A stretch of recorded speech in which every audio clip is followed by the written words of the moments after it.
हरि ओं श्री गुरुभ्यो नमः। ओं सदाशिवसमारम्भां शङ्कराचार्यमध्यमाम् अस्मदाचार्यपर्यन्तां वन्दे गुरुपरम्पराम्। ॐ पार्थाय प्रतिबोधितां भगवता नारायणेन स्वयं व्यासेन ग्रथितां पुराणमुनिना मध्ये महाभारतम् अद्वैतामृतवर्षिणीं भगवतीम् अष्टादशाध्यायिनीम् अम्ब त्वामनुसन्तदामि भगवद्गीते भवद्वेषिणीं नमोऽस्तु ते व्यासविशालबुद्धे बुल्लारविन्दायतपत्रनेत्र येन त्वया भारततैलपूर्णः प्रज्वालितो ज्ञानमयः प्रदीपः प्रपन्नपारिजाताय स्तोत्रवेत्रैकपाणये ज्ञानमुद्राय कृष्णाय गीतामृततुहे नमः। सर्वोपनिषतो गावः दोक्ता गोपालनन्दनः पार्थो वत्ससुधीर्भोक्ता दुग्धं गीतामृतं महद् वसुदेवसुतं देवं कंसचाणूरमर्दनं देवकी परमानन्दं कृष्णं वन्दे जगद्गुरुम्। ॐ सहना भवतु सहनौ भुनक्तु सह वीर्यं करवावहै तेजस्विनावतीतमस्तु मा विद्विषावहै। ॐ शान्ति शान्ति शान्तिः। हरिः ॐ श्री गुरुभ्यो नमः। हरिः ॐ। पेज नंबर 54-55, श्लोका नंबर 59-60। विषया विनिवर्तन्ते निराहारस्य देहिनः रसवर्ज्यं रसोऽभ्यस्य परं दृष्ट्वा निवर्तते।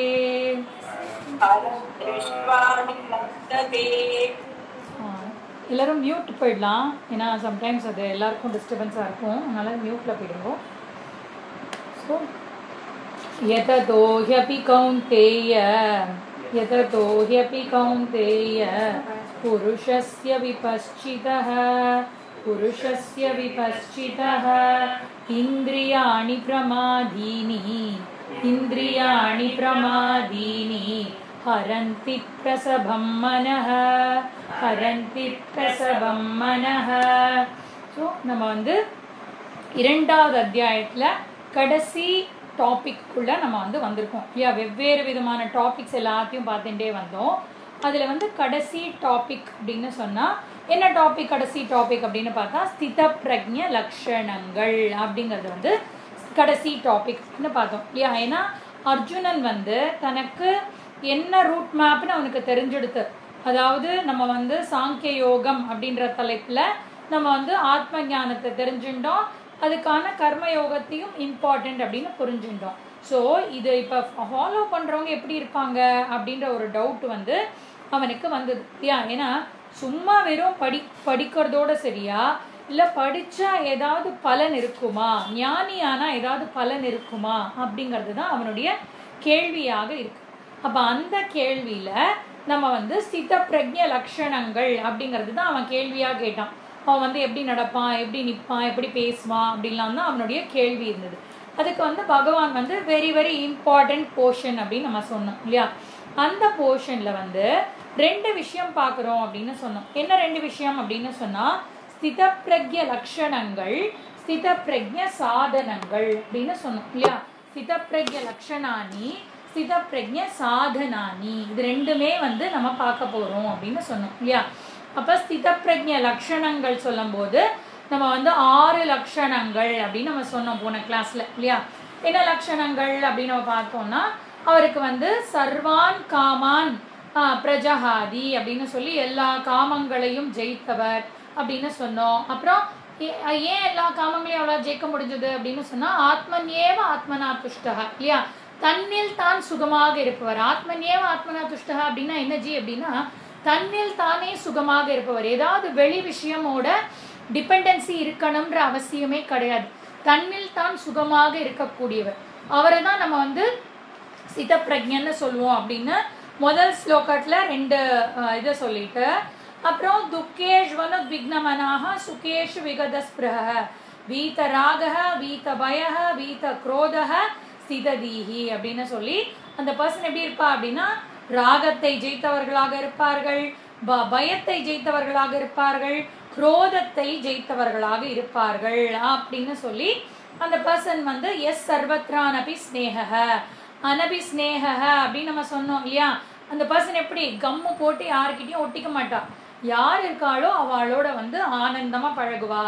அந்த பர்சனோட ரொம்ப நீ இல்லாம நான் இல்லைன்ற லெவலுக்கு அவங்க பழகுற மாதிரி இருக்கும். ஆனா மனசளவுல வந்து யார் இருந்தாலும் இல்லைனாலும் ஒண்ணுமே பிரச்சனை இல்லை அப்படின்ற ஒரு நிலையோட அந்த பர்சன் வந்து எப்பவுமே இருக்கக்கூடியவராக இருப்பார். அப்புறம் சுபம் அசுபம் எதுல இருந்தாலும் அவர்கள் வந்து எப்பவுமே வந்து எந்த விதமான ஒரு இதுவுமே இல்லாம சுபத்தையும் அசுபத்தையும் ஒரே மாதிரி எடுத்துப்பாங்க. நாபி நந்ததி நத்வேஷ்டி. ஏன்னா நமக்கு சுபம் நடக்கும்போது நம்ம எப்படி இருப்போம், அப்படியே பயங்கரமா வந்து ஆர்ப்பரிப்போம். நம்மள மாதிரி லைஃப்ல புண்ணியம் பண்ணுவா யாரும் கிடையாது எப்படியோ அப்படின்னு ஒரு ஆனந்தம் வந்து நம்ம யார்கிட்டயும் சொல்லலைனாலும் நமக்கு மைண்ட்ல இருக்கும், குஷியா தெரிஞ்சுட்டே இருப்போம். அப்புறம் நத்வேஷ்டி, யார் மேலேயும் வந்து அந்த சிச்சுவேஷன் மேல கோபமும் இருக்காது அசுபம் நடக்கும்போது. இப்படி இருப்பவன்னா தஸ்ய பிரக்ஞா பிரதிஷ்டிதா அப்படின்னு சொல்லி அந்த இப்படி இருக்கிறவன் தான் வந்து ஸ்தித பிரக்ஞ லட்சணங்கள் உடையவன் அப்படின்னு சொல்லி நம்ம பார்த்தோம்.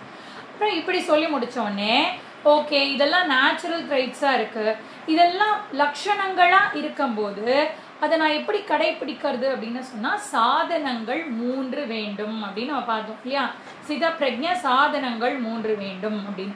என்னென்ன சாதனங்கள் அப்படின்னு சொன்னா 58வது ஸ்லோகத்துல நம்ம பார்த்தோம். என்னது, யதா சம்ஹரதே சாயம் கூர்மோங்கானீவ சர்வசக அப்படின்னு சொல்லி எப்படி வந்து ஒரு ஆமை என்ன பண்றது, ஆமை அப்படின்னு சொன்னா தனக்கு டேஞ்சர் வரும்போது தன்னுடைய 4 கால்கள் ஒரு தலை 5 விஷயத்தையும் அது வந்து உள்ள இழுத்துக்குது அப்படின்னு சொல்ற மாதிரி நம்ம என்ன பண்ணணும் அப்படின்னு சொன்னா ப்ராப்ளம் வரும்போதெல்லாம் நம்மளோட இந்திரிய கட்டுப்பாடு ரொம்ப ரொம்ப அவசியம். அதுதான் வந்து இந்திரியாணி இந்திரியார்த்தேபியக அப்படின்னு சொல்லி அந்த இந்திரியங்களை அதோட விஷயத்திலிருந்து நான் வந்து அதை கண்ட்ரோல் பண்ணணும். கண்ட்ரோல் அப்படின்னு சொன்னா இந்த இடத்துல வந்து செல்ஃப் கண்ட்ரோல், அதான் இந்திரியங்களை கண்ட்ரோல் பண்ணணும். அதாவது புரிதலோட கண்ட்ரோல் பண்ணணும். நம்ம வந்து இப்ப வெளியில இருந்தோம் அப்படின்னு சொன்னா அந்த ஆமைக்கு நல்லா தெரியுது இது வெளியில விட்டோம்னு சொன்னா யாராவது நம்மளை அடிச்சிடுவாங்க, அதனால டக்குன்னு உள்ள இழுத்துக்கிற மாதிரி நான் இப்ப இதை வெளியில விட்டேன், இந்த இந்திரியத்தை மேய விட்டேன் அப்படின்னு சொன்னா அந்த இந்திரியம் வந்து பிரச்சனையில மாட்டிக்கும். அதனால அந்த இந்திரியத்தை நான் மேய விட மாட்டேன் அப்படின்ற கிளாரிட்டியோட நம்ம வந்து இந்த விஷயத்துல இருக்கணும். அதுதான் யதா சம்ஹரதே சாயம் கூர்மோங்கானீவ சர்வசக இந்திரியாணி இந்திரியார்த்தேபியக தஸ்ய பிரக்ஞா பிரதிஷ்டிதா அப்படின்னு சொல்லி அந்த இந்திரியங்கள் அதோட விஷயத்துல இருந்து பின்வாங்கி தன்னோட இதுல இருக்கிறதுக்கு பேர் தான் அவன் தான் பிரதிஷ்டிதாவா இருக்க முடியும். அந்த பிரக்ஞா தான் சித பிரக்ஞனாக ஆக முடியும் அப்படின்னு சொல்லி பகவான் வந்து இந்த இடத்துல அதை வந்து சொன்னார். சொல்லிட்டு அப்புறம் இதுல வந்து விஷயா வினிவர்த்தந்தே நிராகாரஸ்ய தேகினஹ ரசவர்ஜம் ரசோபியஸ்ய பரம் திருஷ்டுவா நிவர்த்ததே அப்படின்னு சொல்லி அந்த ஸ்லோகத்தையும் போன வாரத்துல பார்த்தோம் இல்லையா. அப்படின்னா என்ன அர்த்தம் அப்படின்னு சொன்னா அதாவது இந்திரியங்களுக்கு இப்ப பார்த்தாலும் உணவு கொடுத்துக்கிட்டே இருக்கக்கூடாது. இந்திரியம் இது கேட்கறது, நான் என்ன பண்றது, நான் கண்ட்ரோலா இருக்கணும்னு தான் நினைச்சேன் ஆனா முடியல பாருங்க அப்படின்னு சொல்லி எப்பவுமே அதுக்கு வந்து தீனி போட்டுட்டே இருக்கக்கூடாது. ஒரு ஸ்டேஜ்ல அதுக்கு வந்து சில கண்ட்ரோலை கொண்டு வரணும். அப்படி இந்திரியங்களோட ருசியை அதை விட்டுட்டு பின்வாங்கி இருக்கிறவனுக்கு வந்து அந்த என்ன கிடைக்கும் அப்படின்னு சொன்னா பரம் திருஷ்டுவா, அவனுக்கு வந்து அந்த யார் ஒருவன் இந்திரியத்தை அழகா அதை வந்து கண்ட்ரோல் பண்ணி ஒருநிலைப்படுத்தி கொண்டு வரானோ அவனுக்கு தான் பரம் திருஷ்டுவா அப்படின்னு சொல்லி அதை அறிந்த பின் அவனுக்கு வந்து ரசவர்ஜம் ரசோபியஸ்ய, எந்த விதமான அந்த இந்திரிய சுகங்கள் மேல ருசி வந்து ருசி ஏக்கம் அதெல்லாம் இருக்குல்ல, சரி இது கிடைச்சா நல்லா இருக்கும், கொடுக்க மாட்டேங்கிறா, வேணான்னு சொல்றா அப்படின்ற எண்ணம்லாம் இருக்காது இல்லையா. நம்ம அதுக்கு தானே எக்ஸாம்பிள் சொன்னோம். குருஜிக்கெல்லாம் வந்து ஒண்ணுமே கிடையாது, அவருக்கு வந்து டிவி கிடையாது, ஃபோன் கிடையாது, எதுவுமே கிடையாது. எதுக்காவது ஏங்கவே மாட்டாரா? அந்த இன்ஸ்டாகிராம்ல போய் அப்படியே சுத்திண்டே இருக்கிற ருசி இருக்குல்ல, அதுக்கெல்லாம் ஏங்கவே மாட்டாரா? நீங்க கொஞ்ச நேரம் ஃபோன் எடுத்து வச்சு பாருங்களேன், நமங்கிறது மைண்டு இல்லை, அதை வந்து டெஸ்ட் பண்ணி பாருங்க. நெக்ஸ்ட் 2 ஹவர்ஸ்க்கு நான் ஃபோனை எடுக்க மாட்டேன், அதுவும் எடுத்து ப்ரௌஸ் பண்ண மாட்டேன், ஃபேஸ்புக் பார்க்க மாட்டேன், இன்ஸ்டா பேஜ் பார்க்க மாட்டேன் அப்படின்னு நீங்கள் வச்சு பாருங்கோ, யூடியூப் பார்க்க மாட்டேன் அப்படின்னு வச்சு பாருங்கோ. அந்த 2 ஹவர்ஸ் உங்கள் மைண்டு என்னெல்லாம் திங்க் பண்ணுறது அப்படின்னு பார்த்தீங்கன்னா தெரியும். பரம் திருஷ்டுவா திங்க் பண்ணுறதா இல்லை அபரம் விஷயங்கள் திங்க் பண்ணுறதா அப்படிங்கிறத நீங்கள் செக் பண்ணணும். அப்போ இந்த ஸ்லோகத்தில் என்ன சொல்கிறது அப்படின்னு சொன்னால், தன் இந்திரியங்களுக்கு உணவிடாமல் இருக்கக்கூடிய அந்த இந்திரிய ருசியை விட்டவனுக்கு பரம் திருஷ்டுவா அது கிடைக்கும். அதனால எந்த விதமான ஏக்கமும் அவனிடத்தில் இருக்காது. இதுதான் வந்து நம்ம சொன்னோம் இல்லையா, அவனுக்கு என்ன கிடைக்கிறது அப்படின்னு சொன்னோம். அவனுக்கு வந்து அந்த யாவானர்த்த உதபானி அப்படின்ற ஸ்லோகம் முன்னாடி இதில் இருக்கக்கூடிய அந்த ஸ்லோகத்தை நம்ம சொன்னோம். அதாவது அவனுக்கு பெரிய நீர்நிலையே கிடைச்சிருக்கு அப்படின்னு சொன்னா இந்த சிறிய நீர்நிலைக்காக அவன் ஏங்குவானா? ஏங்கவே மாட்டான் இல்லையா. அந்த மாதிரி அவனுக்கு பரம் திருஷ்டுவா அந்த மோட்ச சுகமே அவன்கிட்ட இருக்கு, ஆத்ம சுகமே அவன்கிட்ட இருக்குங்கும் போது அவன் இந்த அல்ப சுகத்துக்காக ஏங்குவானா? கண்டிப்பா ஏங்க மாட்டான். அப்படிங்கறதுதான் 59வது ஸ்லோகத்துல அதோட பலனாக சொல்லக்கூடிய ஸ்லோகமாக இந்த ஸ்லோகம் அமைஞ்சிருக்கு அப்படின்னு சொல்லப்படுது. அதுக்கப்புறம் 60வது ஸ்லோகம் இல்லையா, அந்த ஸ்லோகம் என்ன சொல்றது அப்படின்னு சொன்னா, யததோ ஹ்யபி கௌந்தேய அப்படின்னு சொல்றது. யததோ ஹ்யபி கௌந்தேய புருஷஸ்ய விபஸ்சிதஹ அப்படின்னு இந்த ஸ்லோகம் சொல்றது. அப்ப இந்த ஸ்லோகம் வந்து இப்ப நான் வந்து முயற்சி பண்றேன், எப்படியாவது வந்து இந்த இந்திரிய சுகங்கள்ல இருந்து நான் எப்படியாவது இதுல இருந்து ஜெயிக்கணும் அப்படின்னு நான் வந்து முயற்சி பண்றேன் அப்படின்னு சொன்னா, முயற்சி செய்பவனும் புத்திசாலியுமான மனிதனுடைய மனம் கொந்தளிக்கும் இயல்புடையன. இந்திரியங்கள் எப்படி நீங்க வந்து நான் சொன்னேன் போன கிளாஸ்ல என்ன சொன்னேன் அப்படின்னு சொன்னா, நீங்க வந்து ட்ரை பண்றீங்கன்னு வச்சுக்கோங்களேன், ஃபர்ஸ்டே உங்களுக்கு வந்து ரிசல்ட் கிடைக்காது. நீங்க வந்து எப்படியாவது நான் வந்து இந்த இந்திரியத்தை கட்டுப்படுத்தணும் அப்படின்னு நினைச்சீங்கன்னா உடனே கட்டுப்படுத்த முடியாது. அதுக்கு எக்ஸாம்பிள் வந்து நாளைக்கே ஒரு 2 மணி நேரம் நான் ஃபோனை பார்க்க மாட்டேன், ஃபோன் வந்தாலும் அதை ஓரமாக வச்சுட்டு நான் உட்காந்து கிளாஸை பற்றி தான் சிந்தனை பண்ண போகிறேன் அப்படின்னு சொல்லி கிளாஸ் மட்டும்தான் 2 ஹவர்ஸ் கேட்க போகிறேன். ஏன்னா நம்ம வேற ஒரு அசைன்மெண்ட் கொடுத்துருக்கோம். என்ன அசைன்மெண்ட் கொடுத்துருக்கோம்? தேனி சிபிர் வரவா எல்லாரும் வந்து கண்டிப்பாக ஒரு கிளாஸை கேட்டுட்டு அந்த ஸ்லோகத்தை எக்ஸ்பிளைன் பண்ணணும். அந்த ஸ்லோகம் வந்து எப்படி என்ன புரிஞ்சுது, எப்படி உங்கள் வாழ்க்கையில் அந்த ஸ்லோகம் ஒரு மாற்றத்தை ஏற்படுத்தி இருக்கு, இதெல்லாம் நீங்கள் சொல்லணும். அதுவும் கிளாஸ் கேட்டு தான் சொல்லணும் அப்படின்னு நம்ம வந்து சொல்லியிருக்கோம் இல்லையா. அப்படின்னா என்ன அர்த்தம்? நாளையிலேருந்து அதுக்கு ப்ரிப்பேர் பண்ணாதான் உண்டு. அதனால நாளைக்கு நீங்கள் ஒரு 2 மணி நேரம் இதுக்கு ஒதுக்கி படிங்க அப்படின்னு சொன்னால் 2 மணி நேரமும் அப்படியே ஃபர்ஸ்ட் டேவே ஜெயிச்சிடுவேடா அப்படின்னு சொன்னால் ஜெயிக்க முடியாது. அது வந்து கிருஷ்ணரே சொல்கிறார், இட்ஸ் நாட் ஈஸி. ஏன்னா யார் ஒருவன் இதுக்கு வந்து பிரயத்தனம் பண்ணுறானோ அவனுக்கு என்ன ஆகும் அப்படின்னு சொன்னால், பிரமாதீனி இந்திரியாணி, இந்திரியங்கள்லாம் எப்படி இருக்கு தெரியுமா? பிரமாதீனி, அது வந்து பயங்கரமாக பலாத்காரமாக வெரி வெரி பவர்ஃபுல்லாக அது வந்து இழுத்து கொண்டு போய்விடும் அப்படின்னு சொல்லப்படுது. அப்ப இந்திரியாணி பிரமாதீனி, பிரமாதீனி இந்திரியாணி யததஹ விபஸ்சிதஹ அப்படின்னு சொல்றது. அப்படின்னா என்ன அர்த்தம் தெரியுமா? யததஹ அப்படின்னு சொன்னா யார் ஒருவன் முயற்சி செய்து கொண்டிருக்கிறானோ, பயங்கரமா முயற்சி பண்ணிட்டே இருக்கேன் ஜி, எப்படியாவது இதுல இருந்து நான் வந்து ஜெயிக்கணும்னு முயற்சி பண்ணிட்டே இருக்கேன்.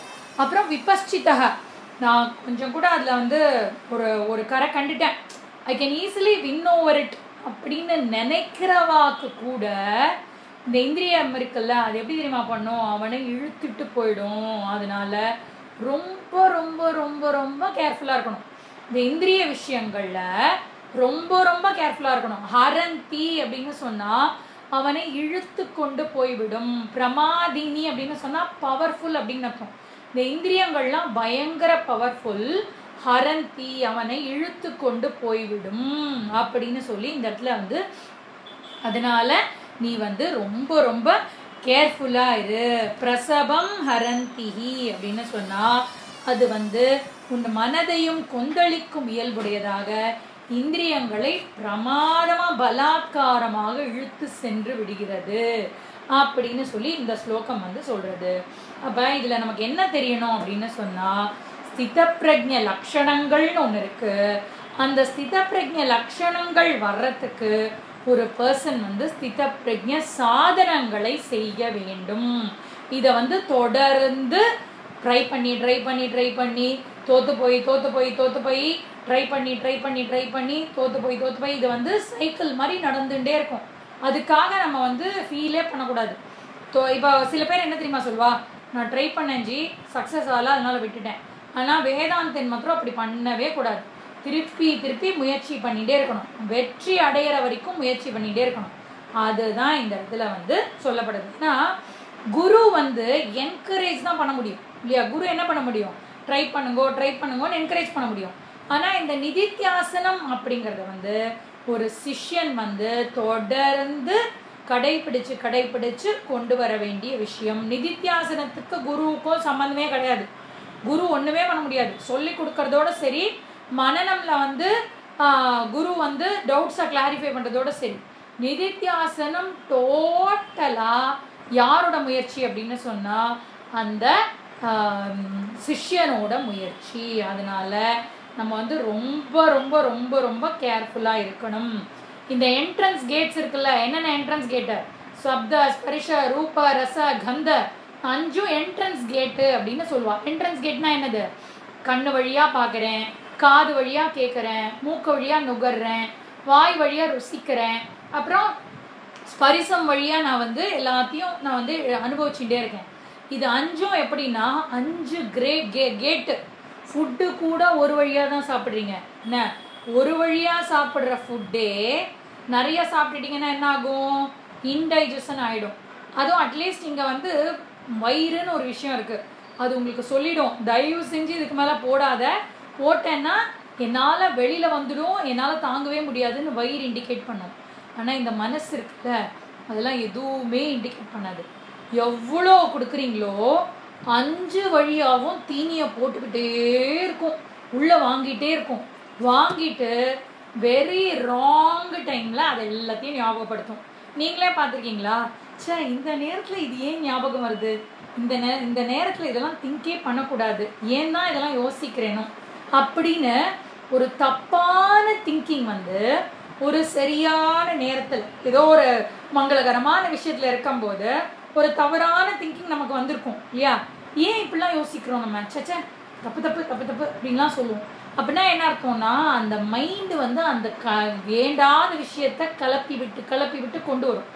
அப்போ அந்த மாதிரி ஒரு நிலை மைண்டுக்கு இருக்கிறதுனால ரொம்ப ரொம்ப ரொம்ப ரொம்ப கேர்ஃபுல்லாக இந்த இந்திரிய கட்டுப்பாடை நான் கொண்டு வரணும். ஏன்னா இந்த இந்திரியங்கள் வந்து அப்படியே நம்ம வந்து ஏன் பார்க்குறோம், எதுக்கு பார்க்குறோன்னே தெரியாது.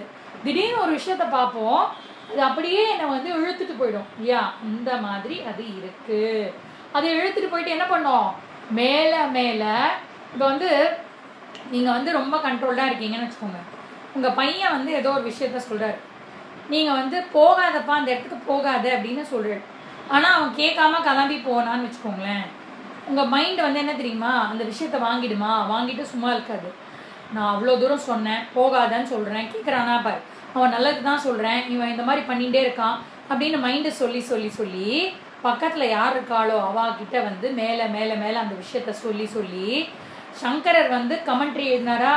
நம்ம வந்து கமெண்ட்ரி, சப் கமெண்ட்ரி, டிப்பனி, அப்புறம் இந்த மாதிரி நிறைய இருக்குது, ஃபுட் நோட்ஸு, இந்த மாதிரி நிறைய வியாக்கியானங்கள் கொடுத்துட்டே இருப்போம். ஒரு விஷயத்துக்கு வியாக்கியானமாக பேசிகிட்டே இருப்பா. நடந்துடுத்து விடு அப்படின்னு அவளால் சொல்ல முடியாது.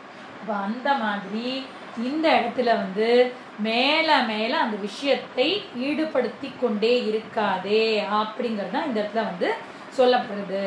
அப்போ சாதகன் எப்படி இருக்கணும் அப்படின்னு சொன்னால், இந்த இந்திரியங்கள்லாம் வெரி வெரி பவர்ஃபுல் அப்படிங்கிறத தெரிஞ்சுக்கணும். பகவான் அதுதான் இந்த இடத்துல சொல்லி கொடுக்குறார்.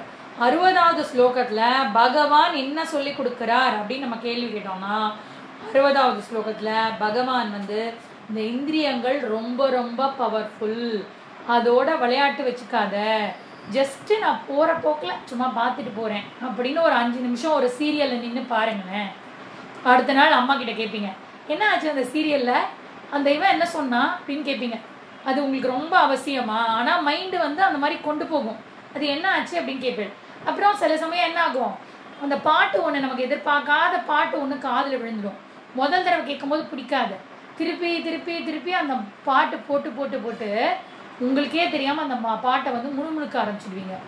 அந்த மாதிரி இந்த விஷயங்கள் வந்து உங்களை இழுத்து கொண்டு சென்று விடும் அப்படிங்கிற புரிதல் வந்து ஒரு சாதகனுக்கு இருக்க வேண்டும். ஏன்னா 3 விஷயங்களை வந்து பகவான் எம்பசைஸ் பண்றார் சாதகனுக்கு. என்னென்ன விஷயங்கள் அப்படின்னு சொன்னா, இந்திரிய கட்டுப்பாடு, மன கட்டுப்பாடு, நிதித்தியாசம்.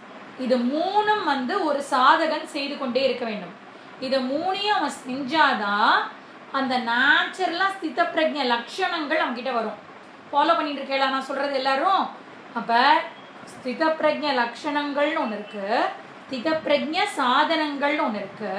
ஸ்தித பிரஜ்ஞ லட்சணங்கள் நம்ம பார்த்துட்டோம். ஸ்தித பிரஜ்ஞ சாதனைகள்ல 3 சாதனைகள் ரொம்ப இம்பார்ட்டன்ட். என்னென்ன அப்படின்னு சொன்னா, இந்திரிய கட்டுப்பாடு, மன கட்டுப்பாடு, நிதித்தியாசனம். இதுதான் வந்து வெரி வெரி இம்பார்ட்டன்ட். இதை தான் பகவான் வந்து கவர் பண்ணிட்டே இருக்கார். அப்போ அதில் பார்த்தோன்னா 58 அப்படிங்கிறதுல இந்திரிய கட்டுப்பாடை ஸ்திரமாக சொன்னார். அந்த 59ல் இந்திரிய கட்டுப்பாடு இருக்கிறவனுக்கு அந்த மைண்டும் கண்ட்ரோலுக்கு வந்து அவனால் பரம் திருஷ்டுவா அடைய முடியும் அப்படிங்கிறதையும் சொன்னார். அப்படி அவன் இந்திரிய கட்டுப்பாடு பண்ணலைன்னு சொன்னால் என்ன ஆகும் இல்லையா? அதோட ஆப்போசிட் சொல்லி ஆகணும். பரம் திருஷ்டுவா கிடைச்சிடுத்துன்னா ரொம்ப கிரேட். அப்படி பரம் திருஷ்டுவா கிடைக்கல அப்படின்னு சொன்னால், இந்த இந்திரியங்களை நீ கண்ட்ரோல் பண்ண விட்ட அப்படின்னு சொன்னால், அது பிரமாதீனி, வெரி வெரி பவர்ஃபுல். என்ன பண்ணுறது, அது வந்து ஹரந்தி, நம்மளை இழுத்து கொண்டு சென்று விடும் அப்படிங்கிறது தான் 60வது ஸ்லோகத்தில் சொல்கிறது. 61வது ஸ்லோகத்தில் என்ன சொல்றாரு? தானி சர்வாணி சையம்ய, தானி சர்வாணி சையம்ய யுக்த ஆசீத மத்பரஹ, யுக்த ஆசீத மத்பரஹ வசே ஹி யஸ்யேந்திரியாணி, தஸ்ய பிரஜ்ஞா பிரதிஷ்டிதா, தஸ்ய பிரஜ்ஞா பிரதிஷ்டிதா. இப்போ இந்த 61வது ஸ்லோகத்தில் பகவான் வந்து அகெயின் அந்த இந்திரிய கட்டுப்பாடை பற்றி பகவான் சொல்கிறாரு. ஏன்னா இந்திரிய கட்டுப்பாடு தான் கொஞ்சம் எம்பசைஸ் பண்ணி பண்ணி எல்லாத்துலேயும் சொல்வார். அப்போ இந்த ஸ்லோகம் என்ன சொல்கிறது அப்படின்னு நம்ம பார்த்தோம்னா, இதில் வந்து தானி சர்வாணி சையம்ய ஆசீத அப்படிங்கிறது. அப்படின்னா என்ன அர்த்தம் அப்படின்னா, இந்த இந்திரியங்கள் எல்லாத்தையும் யார் ஒருவர் வந்து கட்டுப்படுத்தாமல் வச்சிருக்காளோ அவளுக்கு என்ன நடக்கும் அப்படிங்கிறது தான் வந்து அதுலேயே அவன் வந்து எப்போவுமே ரொம்ப ரொம்ப கேர்ஃபுல்லாக அவன் வந்து இருக்கணும் அப்படிங்கிறது தான் இந்த ஸ்லோகத்தில் சொல்லக்கூடிய விஷயமா இருக்கு 61ல். அப்போ இந்த 61வது ஸ்லோகத்தோட மீனிங்கை பார்த்துக்கலாம். என்ன சொல்றார் அப்படின்னு சொன்னா, சையம்ய அப்படின்னு சொன்னா யார் ஒருவர் இதை கட்டுப்படுத்தி கொண்டிருக்கிறார்களோ, எதை, சர்வாணி தானி அப்படின்னு சொன்னா எல்லா சென்ஸ் ஆர்கன்ஸையும், அதாவது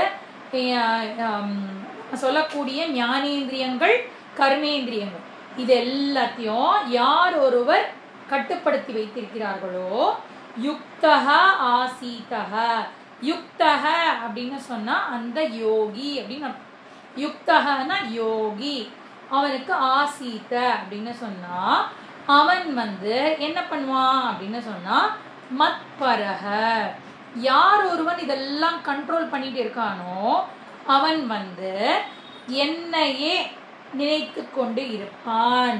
பிரக்ஞா தஸ்ய அப்படின்னு சொன்னா அந்த பர்சனோட நாலேஜ் வந்து எஸ்ய இந்திரியாணி வசே பிரதிஷ்டிதா அப்படிங்கிறார். அப்படின்னா அந்த பர்சனுக்கு வந்து எவனுடைய இந்திரியங்கள் வசத்தில் உள்ளனவோ அவனுடைய ஞானமே உறுதியாக இருக்கிறது அப்படின்னு இந்த ஸ்லோகம் சொல்றது. இதை நான் கொஞ்சம் எக்ஸ்பிளைன் பண்ணிடுறேன். நான் வேர்ட் பை வேர்ட் மீனிங் வந்து உங்களுக்கு கொஞ்சம் கன்ஃபியூசிங்காக இருக்கும். அதனால ஜஸ்ட் வேர்ட்ஸ்க்காக உங்களுக்கு மீனிங் சொன்னேன்.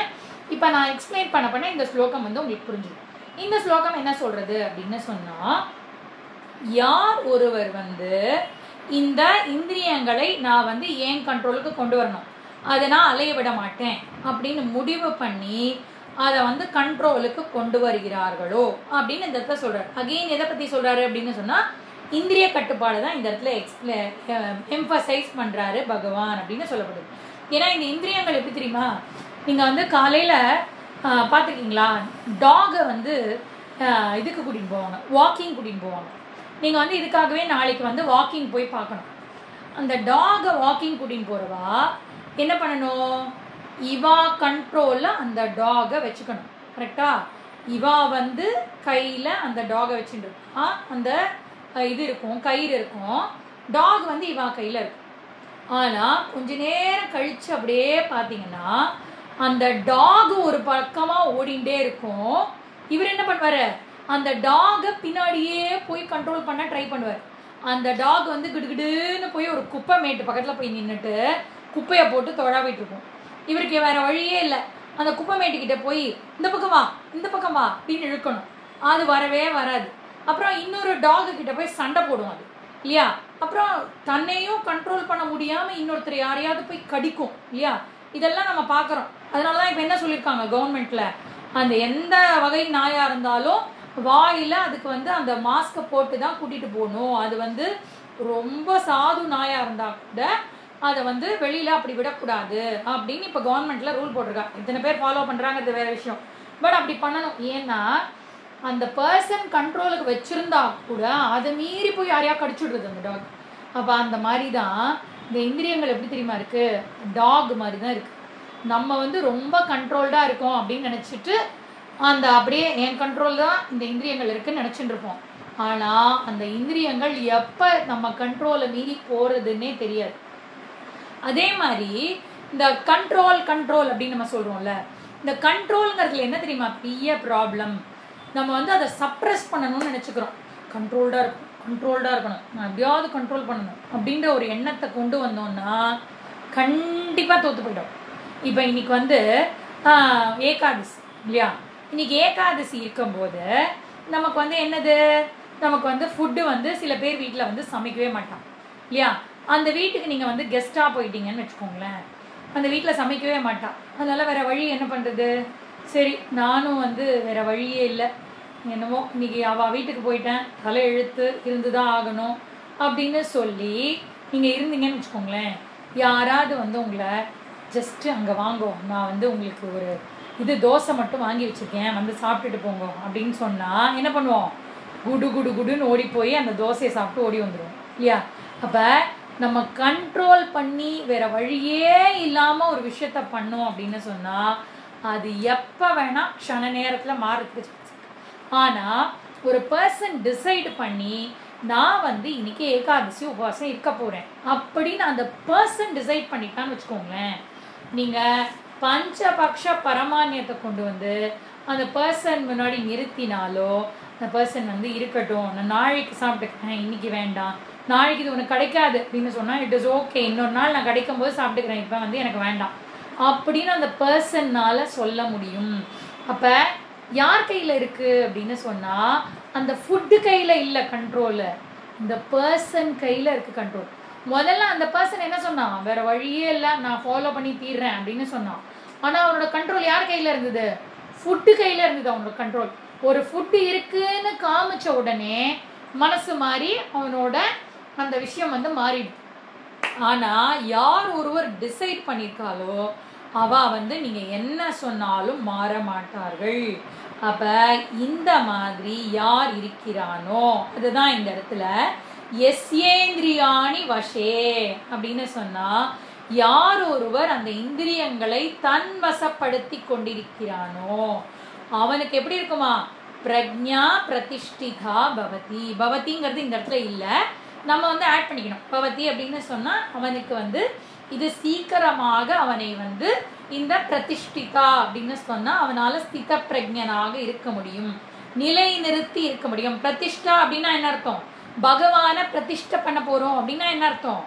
பகவான் ஒரு இதா இருக்காரு, அந்த பகவான அந்த இடத்துல பிரதிஷ்டை பண்ணி அதுக்கப்புறம் பகவானுக்கு என்னது, எந்த விதமான மூமெண்ட்டும் கிடையாது, அதே இடத்துலயே பகவான் எப்பவுமே இருக்கார், நிலைத்து இருக்கார். அந்த மாதிரி இந்த ஞானம் வந்து பிரதிஷ்டா ஆகணும், ஸ்திதமா இருக்கணும், ஸ்திரமா இருக்கணும் அப்படின்னு சொன்னா யஷ்யே அந்த இந்திரியங்கள், யஸ்யேந்திரியாணி வசே அப்படின்னு சொல்லி அந்த இந்திரியங்கள்லாம் இவன் வசமாக வேண்டும். அதுதான் வந்து இந்த இடத்துல பகவான் வந்து எம்பசைஸ் பண்றார். அப்படின்னா என்ன அர்த்தம்னா அந்த இந்திரிய கட்டுப்பாடை ரொம்ப ரொம்ப அவசியம். அதையும் வந்து பகவான் கிளியரா சொல்றாரு. உன்னை சப்ரஸ் பண்ண சொல்லல. உன்னால முடியலையா, நீ தோத்து போறியா, நோ ப்ராப்ளம், ஒரு தடவை தோத்து போ. ஆனா தோத்து போனதுனால விட்டுடாது, திருப்பியும் ட்ரை பண்ணு, திருப்பி ட்ரை பண்ணி அதை எப்படியாவது உன் வசமாக்கணும்னு பாரு அப்படின்னு சொல்றாரு. இப்ப நம்ம சொல்றோம்ல, இப்ப இந்த டாக் வந்து ஒரு சாதாரண டாகே என்னோட வசத்துல இருக்க முடியல, ஆனா போலீஸ்லாம் என்ன பண்றா, அந்த டாகை வந்து கண்ட்ரோல் பண்ணி அதை வந்து நிலைநிறுத்தி அதை வந்து பாம்ப் ஸ்குவாடா யூஸ் பண்ணி அது மூலமா நிறைய பேரோட உயிரை காப்பாற்றக்கூடிய அளவுக்கு அந்த டாகை வந்து ட்ரெயின் பண்றா அப்படின்னு சொன்னா, அப்ப அந்த இடத்துல என்ன பண்றா, அந்த டாகை வந்து தன்னோட கண்ட்ரோலுக்கு கொண்டு வரா. அந்த மாதிரி இனிஷியலா வந்து இந்த இந்திரியங்கள் பிரச்சனை பண்ணாலும் உன்னோட மைண்ட்ல இதை திருப்பி அப்ளை பண்ணி, ஐயோ இந்த இந்திரிய கட்டுப்பாடு இருக்கே ரொம்ப கஷ்டம், நானா அதுக்கு வந்து கொஞ்சம் வலை போடணும் அப்படின்னு சொல்லி தான் நம்ம போன வாரம் சொன்னோம். நான் என்ன சொன்னோம், ஒரு இது வந்து செடி வந்து இனிஷியலா என்ன பண்ணணும், ஒரு வலை போட்டு வேலி போட்டு அந்த செடியை பாதுகாக்கணும். செடியை பாதுகாத்து அது மரம் ஆயிடுச்சுன்னு சொன்னா ஒரு யானையே கொண்டு வந்து கட்டி போட்டா கூட பிரச்சனை கிடையாது இல்லையா? அந்த மாதிரி ஸ்ட்ராங் ஆகிற வரைக்கும் நான் தான் என்னோட இந்திரியங்களை கொஞ்சம் கொஞ்சமா கட் பண்ணணும். என்ன பண்ணணும், எனக்கு இதுல கண்ட்ரோல் இல்லை அப்படின்னு தெரிஞ்சா அந்த இடத்துக்கே போகக்கூடாது இல்லையா? இனிஷியலா வந்து நீங்க வந்து லஞ்சு இதெல்லாம் வந்து ஏகாதசி அன்னைக்கு சாப்பிடக்கூடாது. ஏன் ஏகாதசி எக்ஸாம்பிளே சொல்றீங்கன்னா இன்னைக்கு ஏகாதசி, அதனால அந்த எக்ஸாம்பிளே சொல்றேன் நான், சரியா? இப்போ வந்து நீங்க ஒரு வாரம் ஒரு தடவை ஏகாதசி பண்ணணும் அப்படின்னு முடிவு பண்ணிடனா, அப்பதான் இனிஷியலா பண்றேன் அப்படின்னு முடிவு பண்ணா அந்த டெம்ப் பண்ணக்கூடிய இடத்துக்கெல்லாம் போகவே கூடாது. யாராவது வந்து சும்மா என் கூட வந்து நின்று நீ டீ குடிக்க வேண்டாம், நான் மட்டும் டீ குடிக்கிறேன் அப்படின்னு சொன்னா சும்மா போய் நிக்கலாம்னு நினைப்போம். அங்க போனதும் அவ சாப்பிட்றத பார்த்தோன்னே நமக்கும் சரி பரவாயில்ல ஒரே ஒரு டீ மட்டும் குடிச்சுக்கலாம் அப்படின்னு சொல்லுவோம். டீ குடிச்சிட்டு ஒரு பன்னு தானே, அது ஒன்றும் இல்லை, அது வீட்டு தானே, சாப்பிட்டுக்கலாம் அப்படின்னு சொல்லி ஒன்னொன்னா நம்ம வந்து மாத்திப்போம். அதனால உச்சிதமான விஷயம் என்ன தெரியுமா, நான் வரலப்பா நீங்க போயிட்டு வாங்க அப்படின்னு சொல்லி கொஞ்ச நேரம் அந்த மைண்டை அலப்பாயாம அந்த இந்திரியங்கள் அலப்பாயாம விட்டீங்க அப்படின்னு சொன்னா அது கொஞ்ச நேரம் தான், அது தாண்டிடுச்சுன்னா யூ வில் பி சக்சஸ்ஃபுல். அப்ப அதை வந்து ப்ராக்டிஸ் பண்ணி கொண்டு வரணும் அப்படின்னு சொல்லப்படுது. ஏன்னா நான் வந்து நிறைய ஃபெயிலியர்ஸ் சந்திச்சிருக்கேன். நிறைய தடவை ஏகாதசி உபவாசம் இருக்கணும்னு சொல்லி இருக்க முடியாம நிறைய ஃபெயிலியர்ஸ் சந்திச்சு தான் அது ஒரு நாள் வந்து நம்ம வசம் வந்தது. ஏன் அது அவ்வளோ கஷ்டமா, அப்படி இருந்தே தான் ஆகணுமாஜி அப்படின்னு சொன்னா பகவான் சொல்லிட்டாலே இந்திரிய கட்டுப்பாடு ரொம்ப அவசியம் சொல்லிட்டாரு. உங்களுக்கு வந்து எங்க வீக்னஸ்ன்னு யோசிக்கணும். சப்தா ஸ்பரிஷ ரூப ரச கந்த இதுல எங்க வீக்னஸ்ன்னு யோசிக்கணும். யோசிச்சு அந்த இந்திரியத்தை கட்டுப்படுத்தணும். இப்ப சில பேருக்கு வந்து கேட்கறது பாட்டு கேட்கறதுல பயங்கர அடிக்ஷன் இருக்கு அப்படின்னு சொன்னா அப்ப அதை கண்ட்ரோல் பண்ணுங்க. எனக்கு வந்து ஃபுட்டுல பயங்கர அடிக்ஷன் இருக்கு அப்படின்னு ஒரு தோணுச்சு, அதனால அந்த ஃபுட்டுல இருந்து கண்ட்ரோல் பண்றதுக்கு ஏகாதசி உபவாசம் இருக்கலாம் அப்படின்னு இருந்தோம். சில பேருக்கு வந்து கர்மேந்திரியம் கண்ட்ரோலே வராது, பேசிகிட்டே இருப்பா, எப்பா பார்த்தாலும் பேசிகிட்டே இருப்பா, வாயில ஏதாவது வந்துட்டே இருக்கும். அப்ப அவ என்ன பண்ணணும், மௌன விரதம் இருக்கும். அப்ப ஏதாவது ஒரு ரெஸ்ட்ரெயின்ட் அந்த இந்திரிய கட்டுப்பாடை கொண்டு வரணும். அது வந்து முதல் விஷயம். ஓகே, அதுக்கப்புறம் இதே ஸ்லோகத்திலேயே பகவான் வந்து 2வது நிலையை சொல்றாரு. என்ன 2வது நிலை? 3 விஷயங்கள் இருக்குன்னு சொன்னோம்ல, இந்திரிய கட்டுப்பாடு, மன கட்டுப்பாடு, நிதித்தியாசனம் சொன்னோம். இப்ப 2வதா பகவான் என்ன சொல்றாரு அப்படின்னு சொன்னா நிதித்தியாசனத்தை சொல்கிறார். இந்த இடத்துல மன கட்டுப்பாடு அதுக்கப்புறம் சொல்லுவாரு, நிதித்தியாசனத்தை சொல்லுவாரு. என்ன நிதித்தியாசனத்தை இந்த இடத்துல சொல்றாரு, எந்த வேர்டு வந்து அதை குறிக்கிறது அப்படின்னு நம்ம பார்த்தோம். தானி சர்வாணி சையம்ய யுக்த ஆசீத மத்பரஹ அப்படிங்கிறது. அப்ப யுக்த ஆசீத மத்பரஹ அப்படிங்கிறது தான் நிதித்தியாசனத்தை குறிக்கக்கூடிய வார்த்தை அப்படின்னு சொல்லப்படுது. அப்படின்னா என்ன அர்த்தம், எந்த இடத்துல அது வருது அப்படின்னு சொன்னா, இப்போ வந்து இந்திரிய கட்டுப்பாடு கொண்டு வந்துட்டீங்க. ஓகே, இப்போ வந்து நீங்கள் ரொம்ப டிவி பார்த்துட்டே இருக்கீங்கன்னு வச்சுக்கோங்களேன். நம்ம சொன்னது தான், ரொம்ப எப்போ பார்த்தாலும் சீரியல் பார்க்காம இருக்கவே முடியல. பகவான் என்ன சொல்லிட்டாரு, இந்திரிய கட்டுப்பாடு கொண்டு வரணும்னு சொல்லிட்டாரு. அப்போ இந்திரிய கட்டுப்பாடு கொண்டு வரணும்னா என்ன பண்ணணும், டிசைட் பண்ணிடணும். நான் இனிமேல் சீரியல் பார்க்க மாட்டேன். எந்த சீரியல் எனக்கு ரொம்ப பிடிச்சிருக்கோ அந்த சீரியலை ஒரு வாரம் நான் பார்க்க மாட்டேன். ஓகே, ஒரு வாரம் நான் வந்து அதில் வந்து விலகி இருக்க போகிறேன். வீட்லேயே தான் இருப்பேன், ஆனால் அதுலேருந்து விலகி இருக்க போகிறேன் அப்படின்னு நீங்கள் முடிவு பண்ணிட்டீங்கன்னா, அந்த 1 ஹவரை என்ன பண்ணுறது, ஃபோன் நோண்டலாமா அப்படின்னு ஃபோனை நோண்ட போகக்கூடாது. பகவான் என்ன தெரியுமா சொல்கிறாரு, மத்பரஹ, அந்த நேரத்தில் என்னை பற்றி யோசி அப்படிங்கிறார். மத்பரஹ அப்படின்னு சொன்னால் என்னிடத்தில் ஈடுபடு அப்படிங்கிறார். என்னிடத்தில் ஈடுபடுன்னு பகவான் சொல்கிறாரு. அப்போ கிருஷ்ண தியானம் பண்ண சொல்கிறாரு அப்படின்னு நம்ம எடுத்துட்டோம்னா, 1 ஹவர் உட்காந்து டிவி பார்த்துட்டே இருக்கக்கூடிய நீங்கள் வந்து கிருஷ்ண தியானம்லாம் பண்ண முடியாது. அதுக்கு பதிலாக பகவான் வந்து இந்த இடத்துல மத்பரஹ அப்படிங்கிறத எதை குறிக்கிறது, இந்த வார்த்தை கிருஷ்ணரையும் ராமரையும் யோசிக்கிறத குறிக்கிறதா இல்லை வேற எதை குறிக்கிறது அப்படின்னு சொன்னால், இந்த இடத்துல சகுன ஈஸ்வராவை குறிக்கவில்லை. மத்பரஹ அப்படின்னா என்னிடத்தில் ஈடுபடு அப்படின்னு அர்த்தம். லிட்ரல் மீனிங் வந்து மத்பரஹ அப்படின்னு சொன்னால் என்னிடத்தில் ஈடுபடு அப்படின்னு அர்த்தம். பகவானிடத்தில் ஈடுபடுவது அப்படின்னு சொன்னால் பகவானை திங்க் பண்ணுறது கிடையாது, பகவானுடைய டீச்சிங்ஸை பற்றி திங்க் பண்ணுறது அப்படின்னு அர்த்தம். வேதாந்தத்தை திருப்பி திருப்பி ஞாபகப்படுத்துறது. ஏன்னா இந்த சகுன ஈஸ்வரா இருக்குல்ல, கிருஷ்ணரோட விஷயம் இருக்குல்ல, கிருஷ்ணரோட உருவம் இருக்குல்ல, அது வந்து மாயா ஸ்வரூபம். அதை பற்றி திங்க் பண்ணுறதுக்காக பகவான் இதை சொல்லலை. பகவான் வந்து என்னிடத்திலேயே ஈடுபடு அப்படின்னு சொல்றது மூலமா அந்த டீச்சிங்லேயே எப்போவுமே இரு, அதுதான் பகவான் சொல்றாரு. ஏன்னா அந்த கோபிகைகளே சொல்றா, கோபிகைகள் யாரு, அவெல்லாம் என்ன திங்க் பண்ணுவா, எப்போ பார்த்தாலும் கிருஷ்ணா கிருஷ்ணா திங்க் பண்ணுவா. ஆனால் அவர்களே என்ன சொல்றா அப்படின்னு சொன்னா, ந கலு கோபிகா நந்தனோ பவான் அகில தேகினா அந்தராத்மா திருக்கு அப்படிங்கிறா. பகவான் வந்து நீ வந்து யாருக்கோ ஒருத்தருக்கு பிறந்த பையன், ஒரு உருவத்தில் இருக்கக்கூடியவர் கிடையாது. நீங்க யாரு அப்படின்னு சொன்னா அகில தேகினா அந்தராத்மா திருக்கு, நீதான் அந்தராத்மாவாக இருக்கிறாய் அப்படிங்கிறத கோபிகைகளே சொல்றா அப்படின்னு சொன்னா, இந்த இடத்துல மத்பரஹ அப்படிங்கிறத மீனிங்ல வந்து அந்த ஆத்ம சிந்தனையிலேயே இரு. நம்முடைய சிந்தனை என்னது, நம்ம வந்து ஆத்ம சைத்தன்யம், அந்த பகவான் என்னோட இதுல வந்து பகவானுடைய ஸ்வரூபமாக இந்த ஆத்ம சைத்தன்யம் என்கிட்ட இருக்கு அப்படின்னு அதையே திருப்பி திருப்பி திங்க் பண்ணு. நம்ம சொல்றோம்ல, மனோபுத்தி அகங்கார சித்தானினாகம், என்னது சிவோகம் சிவோகம் அப்படிங்கிறதையே திருப்பி திருப்பி திங்க் பண்ணு. மத்பரஹ ஆத்ம தியான அப்படின்னு சொல்லி அதையே திங்க் பண்ணு. ஆத்ம தியான பராஹா ஸ்தி அப்படின்னு அதையே திங்க் பண்ணு. அப்படி யாரு அப்படின்னு சொன்னா Yukta. யுக்தானா one who is disciplined, டிசிப்ளின்டா இருக்கக்கூடிய பர்சன் வந்து மத்பரஹ அப்படின்னு சொன்னா அவன் வந்து பகவானுடைய சிந்தனையிலேயே, என்னது ஆத்ம சிந்தனையிலேயே அவன் வந்து ஈடுபட வேண்டும். ஏன்னா விஷய சுகங்கள் வெளியில இல்லை இல்லையா, நம்ம வந்து இந்திரிய கட்டுப்பாடை கொண்டு வந்துட்டோம். இந்திரிய கட்டுப்பாடு கொண்டு வந்ததும் அந்த மைண்டை எதுல ஈடுபடுத்தணும், நிதித்தியாசனத்தில் ஈடுபடுத்த வேண்டும். அதுதான் வந்து பகவான் வந்து இதுல சொல்றாரு. இப்ப இதே ஸ்லோகத்துல இந்திரிய கட்டுப்பாடையும் நிதித்தியாசனத்தையும் பகவான் வந்து எம்பசைஸ் பண்ணியிருக்காரு.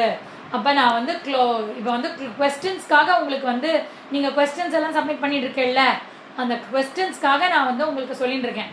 ஏன்னா 61வது ஸ்லோகத்தில் எந்தெந்த சாதனைகளை பகவான் எம்பசைஸ் பண்ணியிருக்காரு அப்படின்னு சொன்னா இந்திரிய கட்டுப்பாடு, நிதித்தியாசனம் அப்படின்ற ஒரு கேள்விக்கு ஆன்சர் எழுதிடலாம். ஓகே, இந்திரிய கட்டுப்பாடுங்கிறது எந்த வார்த்தை சொல்றது அப்படின்னு சொன்னா சர்வாணி தானி சர்வாணி சயம்ய வசேஹி எஸ் ஏந்திரியானி, அந்த இந்திரியங்களை வசப்படுத்த வேண்டும் அப்படின்னு சொன்னாரு. சொல்லிட்டு அப்ப நிதித்தியாசனத்தை சொல்லக்கூடியது எந்த வார்த்தை அப்படின்னு சொன்னா யுக்த ஆசீத மத்பரக. மத்பரக அப்படின்னா பகவானையே நினைக்கணும். பகவானை நினைக்கிறதுனா என்ன அர்த்தம்? கிருஷ்ணரை நினைக்கணுமா, ராமரை நினைக்கணுமா, சிவனை நினைக்கணுமா அப்படின்னு சொன்னா ஆத்மாவாக என்னிடத்திலேயே இருக்கக்கூடிய அந்த பகவானை ஆத்ம சிந்தனையிலே ஈடுபடணும். அதுதான் நிதித்தியாசனம். அது எப்படி பண்ணணும்? யுக்த, வெரி வெரி டிசிப்ளின்டா பண்ணணும் அப்படிங்கிறது தான் 61வது ஸ்லோகம். வெரி வெரி கிளாரிட்டி கொடுக்கக்கூடிய ஸ்லோகம்.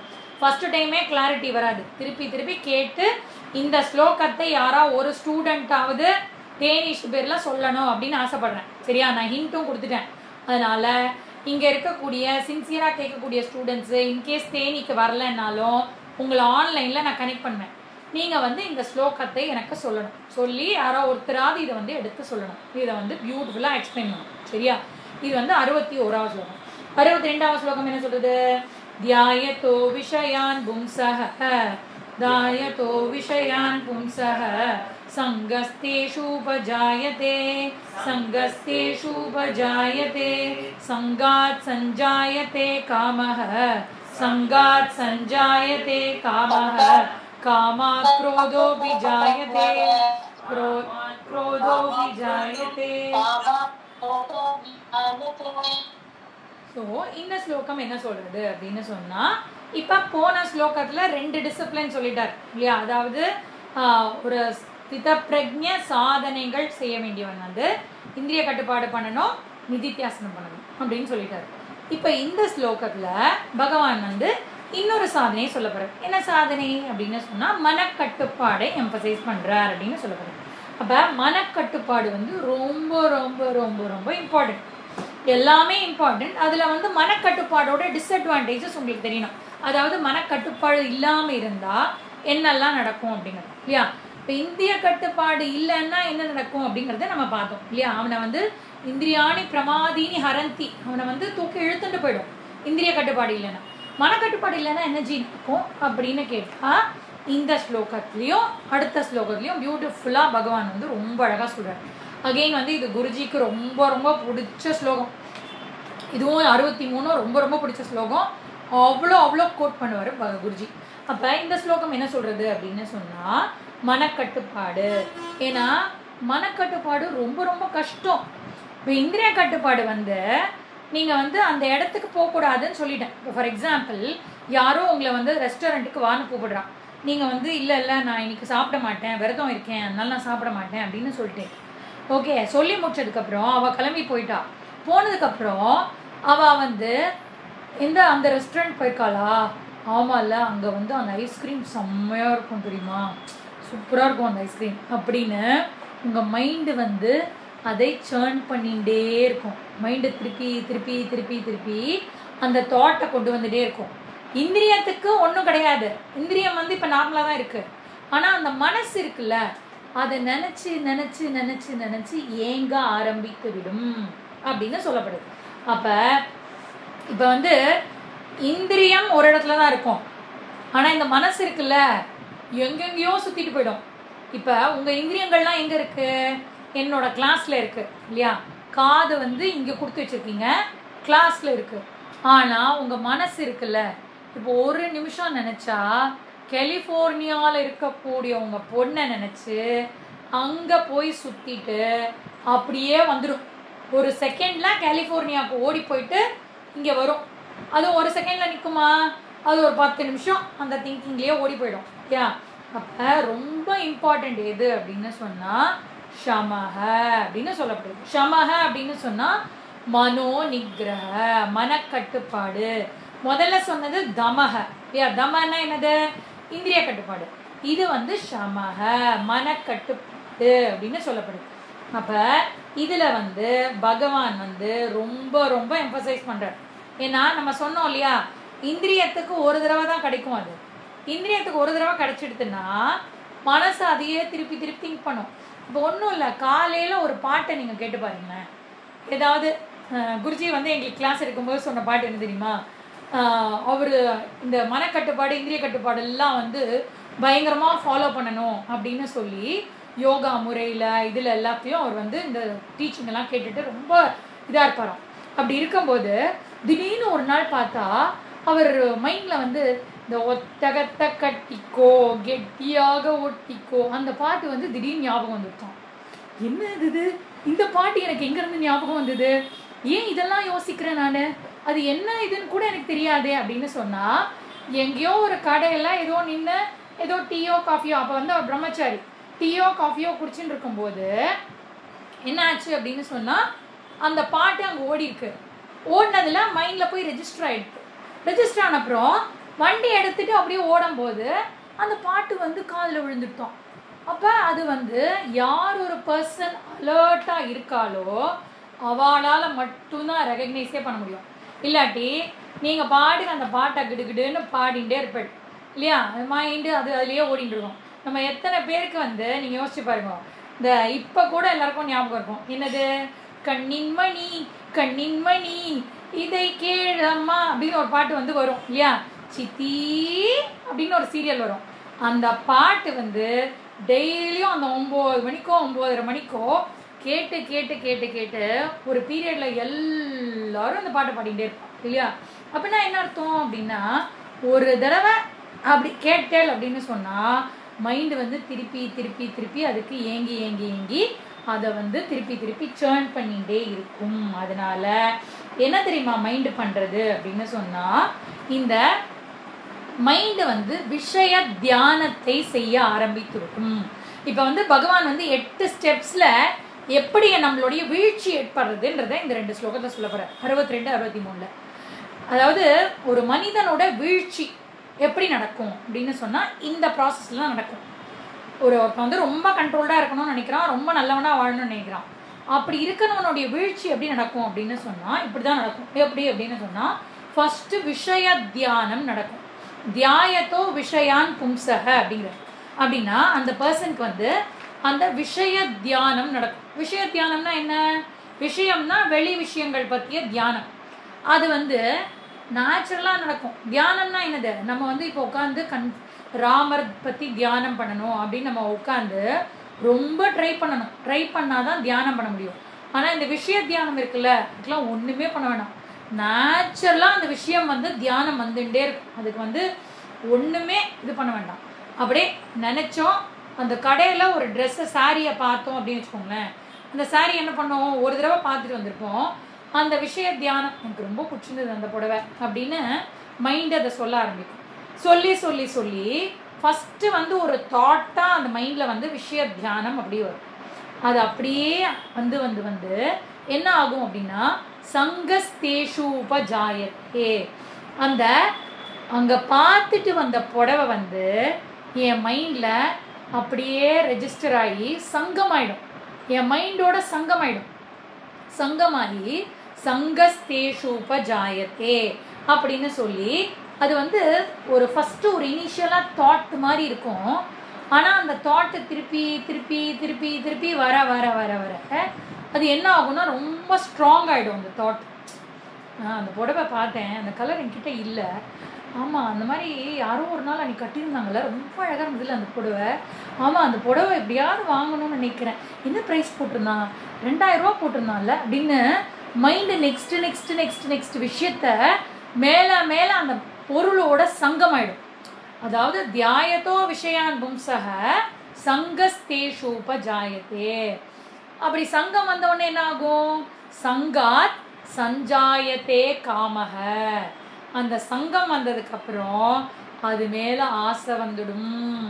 ஒரு விஷயத்தை 4 தடவை திருப்பி திருப்பி அந்த மைண்டு திங்க் பண்ணுச்சு அப்படின்னு சொன்னால் உங்களுக்கு அது மேலே காமம் ஏற்பட்டுவிடும். காமம்னா என்ன, ஆசை.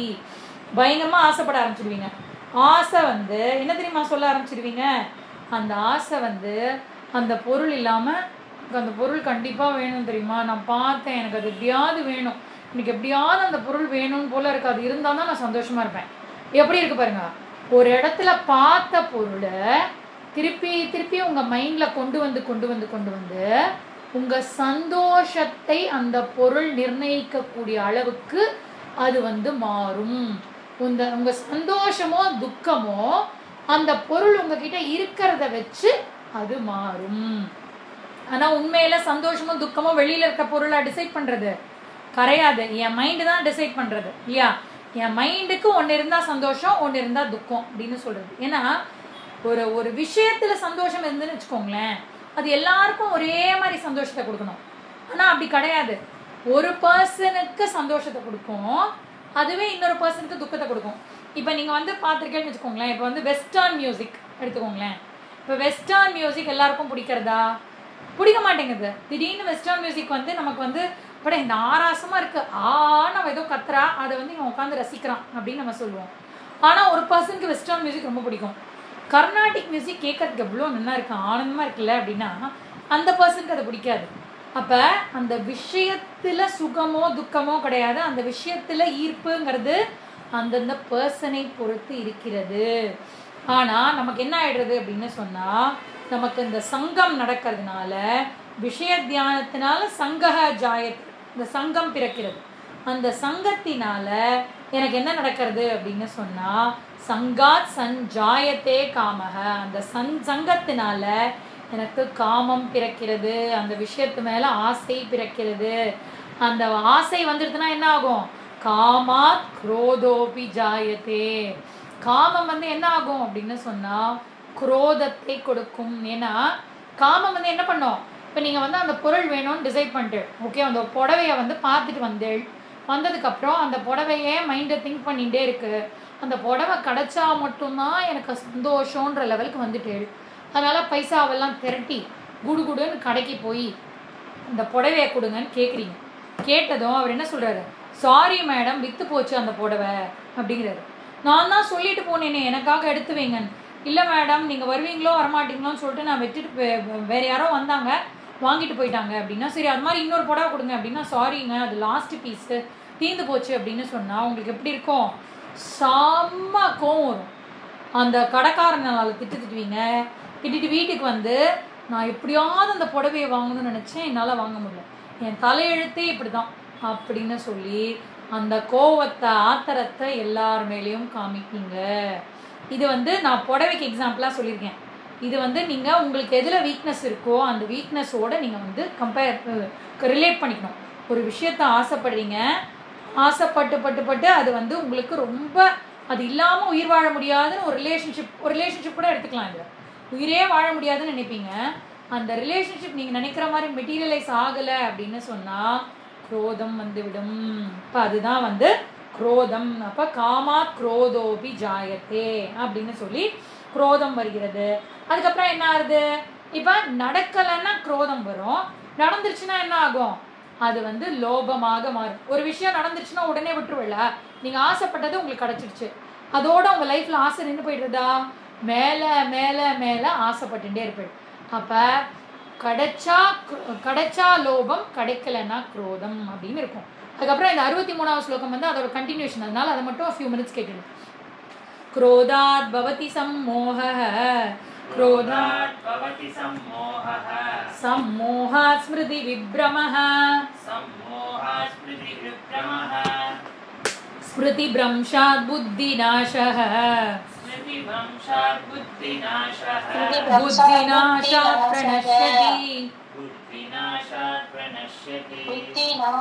प्रणश्यति, அப்ப இந்த ஸ்லோகம் என்ன சொல்றது அப்படின்னு நம்ம பார்த்தோம்னா அதோட கண்டினியூஷன் ஸ்லோகம்.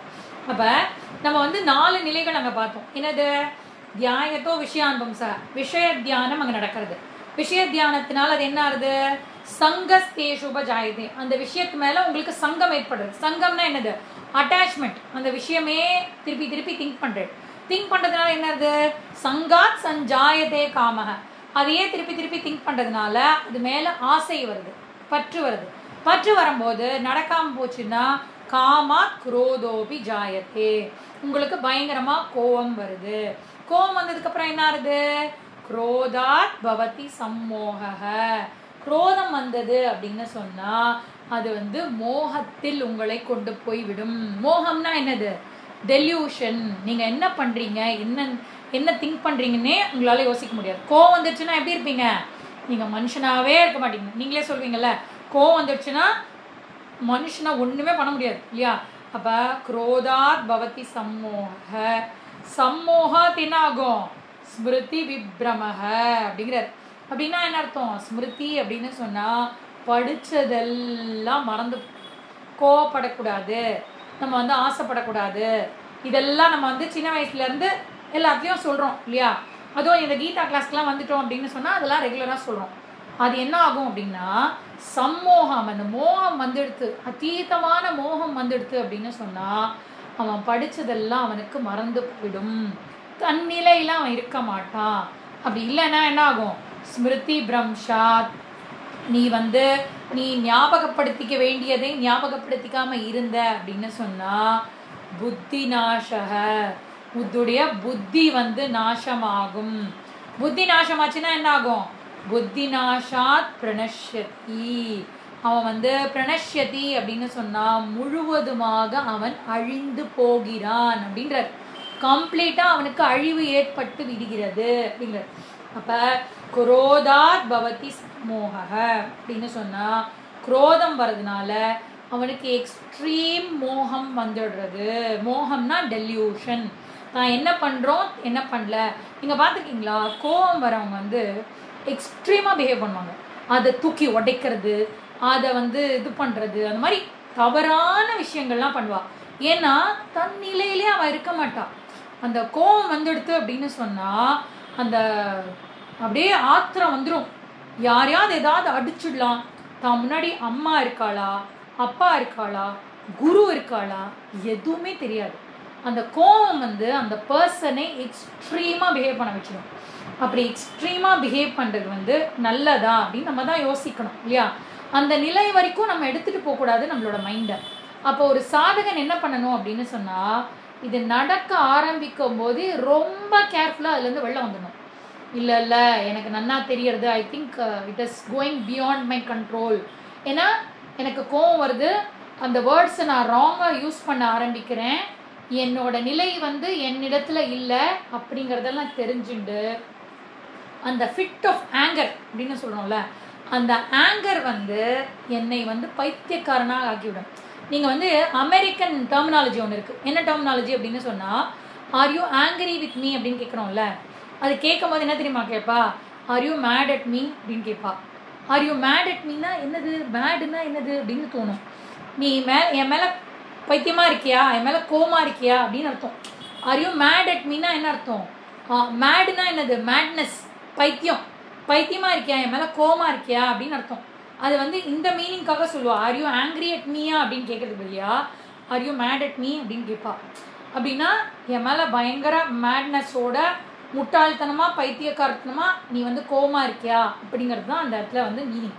அப்போ டெம்ப்ரரி மேட்னஸ் தான் நமக்கு அந்த இடத்துல நடக்கிறது. அதனால அது இருந்தது அப்படின்னு சொன்னால் எனக்கு என்ன ஆகும் அப்படின்னா இந்த 4 நிலை, இப்போ 8 நிலை டோட்டலாக வந்து பகவான் சொல்கிறார். நம்ம வந்து எல்லாருமே கர்ணனாக மாறிடுவோம். கர்ணன் என்னது? அவனுக்கு வந்து அம்பு விடும்போது மறந்து போயிடுவான், தன்னோட நிலையை மறந்து போய் தன்னுடைய மந்திரத்தெலாம் மறந்து போயிடுவான். அந்த மாதிரி நீங்கள் எப்பேற்பட்ட வேதாந்தா ஸ்டூடெண்ட்டாக இருந்தாலும் நீங்கள் வந்து உங்களோட கோபத்தை கண்ட்ரோல் பண்ணலை அப்படின்னு சொன்னால் உங்களோட எல்லாமே தூக்கிட்டு போயிடும். அதனால இந்த இடத்துல ரொம்ப ரொம்ப கேர்ஃபுல்லாக இருக்கணும். இதுதான் ஸ்மிருதி பிரம்ஷா, புத்தி நாசம் ஆயிடும். புத்தி நாசா பிரணஷ்யதி, அவன் வந்து கம்ப்ளீட்டாக வீழ்ச்சி அடைவான் அப்படின்னு சொல்கிறார். அப்போ வீழ்ச்சின்னா என்னது? அவன் ஒரு ஹியூமன் பீங்காக கூட நடந்துக்க மாட்டான். இப்போ வந்து வெளியில் ஒரு நாய் வந்து கத்திகிட்டே இருக்குன்னு வச்சுக்கோங்களேன், கிளாஸ் நடக்கிறது இப்படிலாம் கத்தக்கூடாதுன்னு அந்த நாய்க்கு தெரியுமா? தெரியாது. அது பாட்டுக்கு அதோட இது பண்ணிட்டு இருக்கும். அந்த மாதிரி ஒரு ஹியூமன் பீயிங்காகவே இல்லாமல் இப்படி நடந்துக்கலாமா நடந்துக்க கூடாதுன்ற எண்ணம் கூட இல்லாமல் யார்கிட்ட அப்படி நடந்துக்கிறோம், குரு கிட்ட அப்படி பேசுகிறோமா, அப்பா அம்மா கிட்ட எப்படி நடந்துக்கிறோமா, தன்னோட ஸ்போர்ட்ஸ் கிட்ட நடந்துக்கிறோமா, எந்த விதமான குழந்தைகிட்ட நடந்துக்கிறோமா, எதுவுமே யோசிக்காம அவன் எப்படி பண்ணுவான். அதனால இந்த 8 நிலைகள் என்ன அப்படின்னு சொன்னால், முதல்ல இருந்து சொல்கிறேன். விஷய தியானம் அது வந்து முதல் நிலை, அது போன ஸ்லோகத்தில் சொன்னோம். விஷய தியானம் முதல் நிலை. ரெண்டாவது சங்கஹ, அந்த விஷயத்து மேல பற்றோட இருக்கிறது சங்கஹ. மூணாவது காமஹ, காமஹன்னா ஆசைப்படுறது, அந்த விஷயத்து மேல ஆசைப்படுறது. நாலாவது ஆசைப்படுறதுனால அது நடக்காதனால என்ன ஆகும்? குரோதஹ. ஃபோர்த் ஸ்டேஜ் வந்து குரோதஹ. ஃபிஃப்த் ஸ்டேஜ் குரோதம் வந்துடுச்சுன்னா சம்மோகஹ, தான் பண்றது சரியா தப்பான்ற திங்கிங் கூட இருக்காது, மைண்டு வந்து விவேகத்தை இழந்து விடும். சம்மோக, சம்மோகாத் என்ன நடக்கிறது? ஸ்மிருதி பிரம்ஷஹா அப்படின்னு சொன்னா தன்னுடைய இது வரைக்கும் நான் கோவப்படக்கூடாது, நான் இப்பெல்லாம் நடந்துக்க கூடாதுன்னு நினைச்ச நிலையெல்லாம் மறந்து போயிடும். கர்ணன் மாதிரி ஆயிடுவோம். ஸ்மிருதி பிரம்ஷஹ. அதனால என்ன நடக்கிறது? புத்தி நாசக, புத்தியே கெட்டு போயிடும். அந்த புத்தி கெட்டு போய் புத்தி நாசக ஏற்படுறது. அதனால பிரணஷக, பிரணஷ்யதி அப்படின்னு சொன்னா பிரணாஷக, அந்த பர்சன் வந்து நாசம் அடைகிறான் அப்படிங்கிறது தான் 8 நிலைகள் அப்படின்னு சொல்லப்படுது. நிறைய கொஸ்டின்ஸ்க்கு வந்து இந்த கிளாஸ்ல வந்து நமக்கு விஷயம் இருக்கு. அப்ப எங்க இதை கண்ட்ரோல் பண்ணணும்? விஷய தியானத்திலேயே நான் கண்ட்ரோல் பண்ண வேண்டும். அப்ப மனக்கட்டுப்பாடு ஒரு பர்சனுக்கு இல்லை அப்படின்னு சொன்னா 8 நிலைகள்ல அவன் வந்து சறுக்கி விழுந்து விடுகிறான். அதனால மனக்கட்டுப்பாடை கொண்டு வா அர்ஜுனா. எப்பா சாதகனுக்கு சொல்றது இதெல்லாம், படிச்சு முடிச்சவனுக்கு சொல்லக்கூடிய விஷயங்கள். ஸ்ரவண மனனம் பண்ணி முடிச்சவனுக்கு, ஸ்தித பிரஜ்ஞ சாதனம் பண்றவனுக்கு இவ்வளோ கேர்ஃபுல்லா பகவான் இருன்னு சொல்றாருன்னா, நம்ம படிச்சுட்டு இருக்கக்கூடிய ஸ்ரவண நிலையில இருக்கோம். அப்ப நம்ம எவ்வளோ கேர்ஃபுல்லா நம்ம மைண்டை வச்சுக்கணும் அப்படிங்கிறத சாதகர்கள் நம்ம யோசிக்கணும் அப்படின்னு சொல்லி இதுக்கப்புறம் இருக்கக்கூடிய ஸ்லோகங்கள்ல வரக்கூடிய வகுப்புகள்ல பார்க்கலாம். ஓம் பூர்ணமத பூர்ணமிதம் பூர்ணமுதச்யதே பூர்ணஸ்ய பூர்ணமாதாய பூர்ணமேவாவசிஷ்யதே. ஓம் சாந்தி சாந்தி சாந்தி. ஹரிஹி ஓம். ஸ்ரீ குருப்யோ நமஹ. ஹரிஹி ஓம்.